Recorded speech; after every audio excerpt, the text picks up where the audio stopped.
I want to salute you, homie, you know, for building your own thing and doing your own thing, creating your own platform, your own website. I got one life to live out my dreams, and I'm giving this thing all I got. I interview celebrities. I talk sports. I represent the culture. Right now, you're turning up on MrTaliaferro.com, shawty. Yeah! As we smooth into this interview, you listening to that video you just seen right there. We are back with this MrTaliaferro.com, and as you can see, I'm with an artist out of the 423. He dropped that Preacher's Son to start the year off. Now we got that mixtape out, and everybody's vibing to his music. I'm here with Tut. How you doing today, my man? What's up, man? I'm good. How are you? I'm great. Now you started out as YG Tut. Yeah. Well, why the name change? Why we just Tut now? YG Tut, I mean, like, that's what niggas started calling me, you know, like, as far as, like, my homies, you know, like Rob and, like, Michael Da Vinci, they started calling me that. But it started off as a group that me and Zay was going to, you know, name. Like, it was just going to be, like, a joint group for me and Isaiah Rashad. And we was going to call that YG Tut, meaning Young G's and Kings. Isaiah Rashad, somebody that's Isaiah Rashad is signed to Top Dog Entertainment. Gotcha. But, yeah, we ended up, well, I ended up saying it in a song called Perp Perp, and then after that, niggas was like, that should be your name pretty much. So, like, I just took it and ran with it. But then I dropped it down to Tut, and, you know, simply because I wasn't really feeling the YG, you know. So many YGs out there right now. Yeah, and then, you know, on top of that, like, my great-grandfather, they call him Tut, you know, which I later came to find out that it's, they call my great-grandfather Tut. But if you break it down, it's like an acronym for the understood truth, too. Yeah, so, So now you got that meaning behind why he's just Tut now. Yeah. So let's get right into Preacher's Son. Yeah. This is that vibe music. Is it safe to say you make that kind of chill, get in your zone, smoke out, whatever you have in music, or what's your category? If you had to put your music into a category, I don't want to marginalize you or anything, but would you?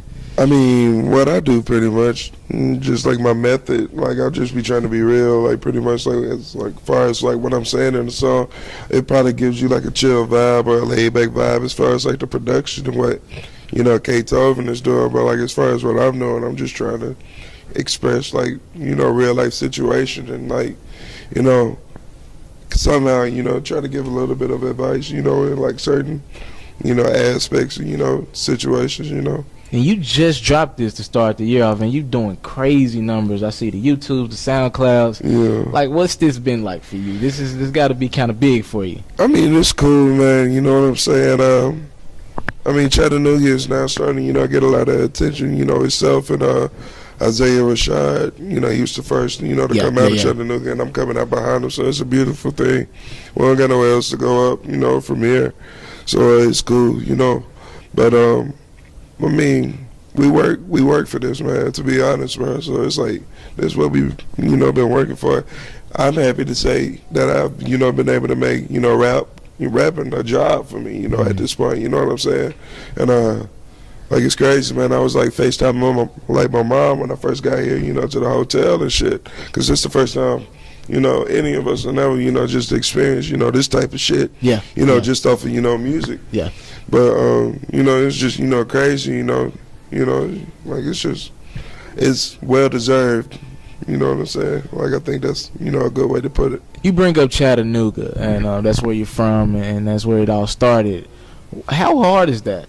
You know, trying to, you know, come up out of a city, like you just said, it's just starting to get the respect musically. So how hard is that, you know, trying to come up from a city that, you know, just kind of been under the bus a little bit for music? I mean, I'm blessed, man. Me, like, I was, you know, I already, you know, had support, you know, from a lot of people, you know, including, you know, Isaiah Rashad and a lot of people, you know, over there, like the TDE camp and, you know, stuff like that.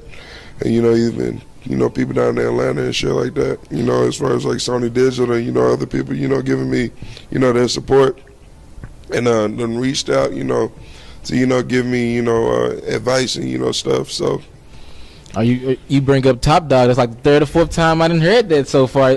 Are we thinking about trying to follow Isaiah Rashad's footsteps? I'm not trying to follow Isaiah Rashad's footsteps. I'm just doing my own thing. But I feel like it's necessary, you know, to, you know, shout them out because they took him in. You know what I'm saying? And that's, like a lot of people don't know that Isaiah Rashad, that's my family. You know what I'm saying? Just like K Tobin, my family, or like Shuey, my family. K Tobin, by the way, the producing a lot of the tracks that you hear. Yeah, K Tobin, a producer, but it's like we all came up together. You know what I'm saying? And we like just like people watching me come up now. Like we was the ones sitting there, you know, watching Isaiah on to come up. Like, or you know, like you know, or we was there before. You know what I'm saying? Like those stages even happened. So like we all knew each other before this shit started happening. So it's like that's why we so tight, and that's why we so close. So I mean, like I'm cool. I know Dave, and like I done met Punch, you know, once or twice before, and you know Kendrick and stuff like that. But like all them people, they good people. I fuck with all of them. You know what I'm saying? Like everybody, I done, you know, got to chop it up with, you know, with for, you know, a minute or two. Like all of them good people. They just, you know, they don't act like celebrities. You know what I'm saying? Like when you like come into contact with them. Well, not most of them. I ain't really get to talk to Schoolboy Q when I met him, but like he was like finna do a show and shit when I met him though. So where we all at? What city? Where we Nashville. At? Nashville. Okay, yeah, cool. Him and Isaiah was on tour. Yeah. Yeah. You bring up Kendrick, and we want to kind of, this is like the get to know you phase for you. You bring up Kendrick, and let's stick there with music. Like Kendrick's one of the top artists in the game. We're not questioning that, but his methods, how he kind of just puts out music here, you know, not giving the fans like these mixtapes every 6 months or whatever. First question. What do you agree with his methods, the way he puts out music, and second, where do you fit in with like how you will be giving us music in the future? I mean, you know, we doing our own thing. Yeah. I mean, it's not really a method to what we do personally. You know what I'm saying? Like, we just kind of go with the flow, like how we feeling. You know, at a certain time, you know, we just do it when it seems right. You know what I'm saying? Like as far as like releasing music or like even when we recording music, like you gotta feel right, you know what I'm saying? I'm not a nigga that's just finna be, you know, recording music just to be recording. I mean, like I record, you know, music like all the time, like I try to every day, you know what I'm saying? But I just try to make sure I make my steps with purpose, make my moves with purpose, you know what I'm saying? But like as far as like Kendrick and what he doing, I think it's beautiful. I think Kendrick is you know, shedding light. He's making it easier for people to, you know, be positive, you know what I'm saying? He's making it easier for, you know, me to do what I'm doing, you know what I'm saying? Because like I'm not necessarily, you know, projecting a negative message, you know what I'm saying? Like the music that I make, you know what I'm saying? But like it's just make like when people listen to like songs like I Love Myself and shit like that, and it's like by the time you get the Preacher Son and you hear shit like Sheba or like Holy Water and shit like that, it's like, you know what I'm saying? I don't feel like, I mean, it'll probably still get, you know, accepted and people are still receiving it in a way, but I feel like, you know, the music that other people make has a lot to do with how other people's music is received. You know what I'm saying? It all piggybacks off of each other in a way. What's a studio session like with you? Explain that vibe. How we get it? You say you get in the studio basically every day. What's that music making process like for you? For the most part, just a lot of weed smoke. You got K Tobin at a computer, and then like either he's making a beat at the moment, or we just going through beats till we find something that click, and then like once I find something that click, I'll just be, you know, kind of thinking on it for a couple of minutes, and I either have like the hook or like how I'm gonna start off the verse, and then I just go in after that, and then I just run with it after that. That's pretty much how it goes. I probably have like a line, like I have like the first line of a verse, I'll be like, all right, I know how I'm gonna go, like, or like, all right, I have like a concept, I know like, all right, I know the concept of how I'm gonna go, or I have like a hook and be like, all right, this the hook, I'm gonna come up with the verse off of this hook. Like or some shit like that. It just depends. Favorite track you ever put out? Give it to me. What would that be for you so far? Man, I'm still listening to Preacher Son. Go get that Preacher Son into a house.com. Favorite track off Preacher Son. If it was just one to pick from, what's the favorite track from it so far? And also, what's been getting the best reaction from the people? What are they rocking with the most? I mean, the whole album good. Like Yeah. And I've listened to it. A lot of people very say they good. listen to everything. Yeah. Even back when we was asking people like, so what do you listen to the most or whatever? Like they was like, we listen to everything. Like a lot of people name like 3 or 4 songs or like 5 songs. You know what I'm saying? Like it wasn't nobody. It was just like this one song. It's like the bee's knees. You know what I'm saying? There wasn't nobody that was just like that. But I'll probably say like my favorite song right now is either like Sunday Service or Living on the Sun. And you don't write, right? You No lyrics wrote down, just all off the top of the dome. Yeah. How long does that take? Does that mean you take more time with the music, or is it just let's put it out? If it's on my mind, I'm getting sometimes it out it take like 15 minutes. Sometimes it take 30. Sometimes it take an hour. Like it just depends. Yeah. Corner Story. This is probably about my favorite track from you. Corner Story. And the video, I like the vibe from it and everything. How long did that one take? How long was production for that song? And hold on, Rob got to say what's up real quick. We're bringing in. This the nigga that's on Corner Stories with me. Yeah. I mean, what's happening though? You alright? We're bringing up Corner Stories. We're bringing up my favorite track so far. What I've listened since I've been listening to Preacher's Son. Yeah. Explain that process, making this track, and what went all into that. Well, actually, that day, I remember that day every day. Now still, I was coming from Murfreesboro, Tennessee, and they was in East Ridge at the time. They was in the basement. It was Rello King and the guy who shot his videos, Keith Ward. It was at grandma or mom's house. It was in the basement. They played the beat. And it was like, yeah, you know what I'm saying? I did this shit today, you know what I'm saying? This shit I'm called Corner Stories. He started playing it. And I'm like, oh shit, this motherfucker hard as hell. And I like closed my eyes and listened to it, and I was like, oh shit, this shit took me back to when I was little and when I was like playing outside, and I can remember seeing crackheads like running up down the street, doing what they do. I had let me see. You good player. But I came up with like the whole scheme of it, like when I was leaving the bank. Actually, though,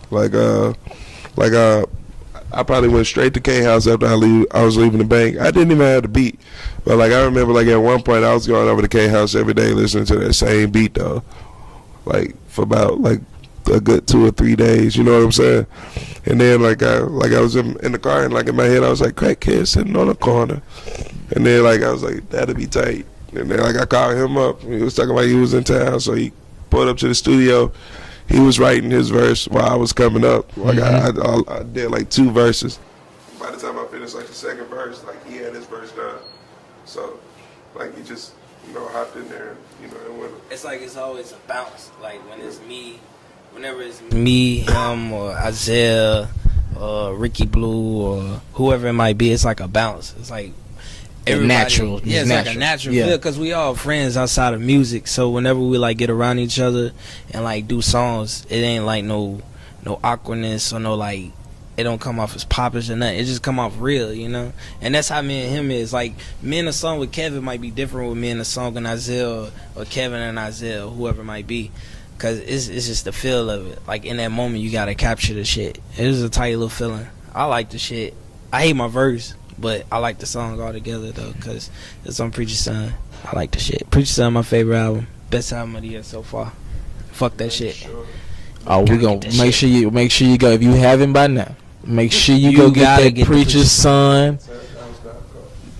Rapping the life that they don't live, but the impact it's having on the youth. It's kind of like a double nigga. I mean, I feel like not all of it is bad, but I can understand like certain people who just be talking reckless and like misleading people. I can see how that plays on the younger generation up under us. You know what I'm saying? Yeah. Because I know how influential rap was to me when I was a kid, and I know that shit wasn't half as reckless. They couldn't say half of the shit that they was.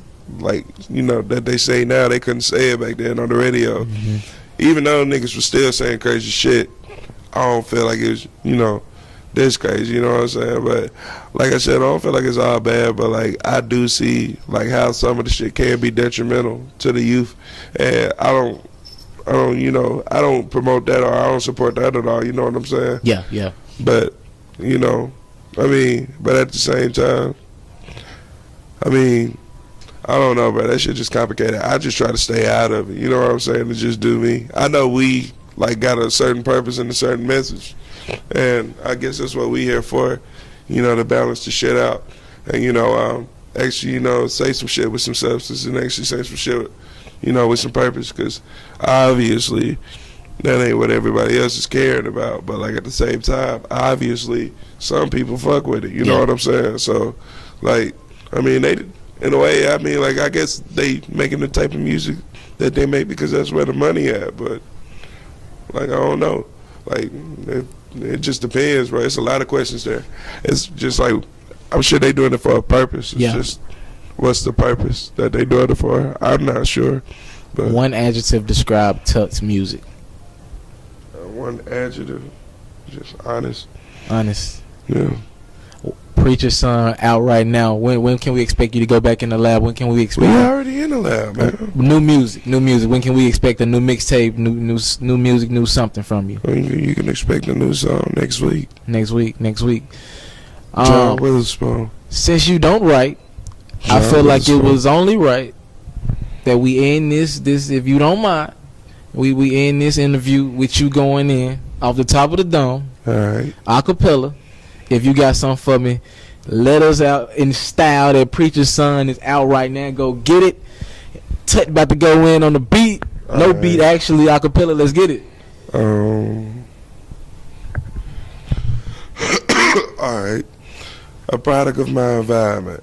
Maybe that's the reason that I tend to complicate what should be so basic.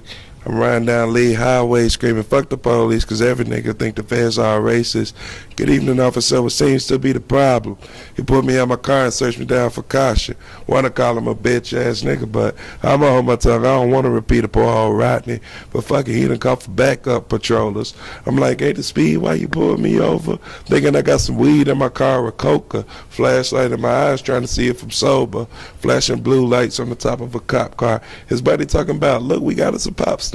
Knowing the main reason that these little bitches even put us over because they saw a nigga in a nice ass car. Nigga, we ain't stupid. Nigga, we ain't slow. The government pimping niggas. Nigga, we just hoes. Thank you to Mr. Lincoln for freeing the slaves, but we still ain't free. We just getting them paid.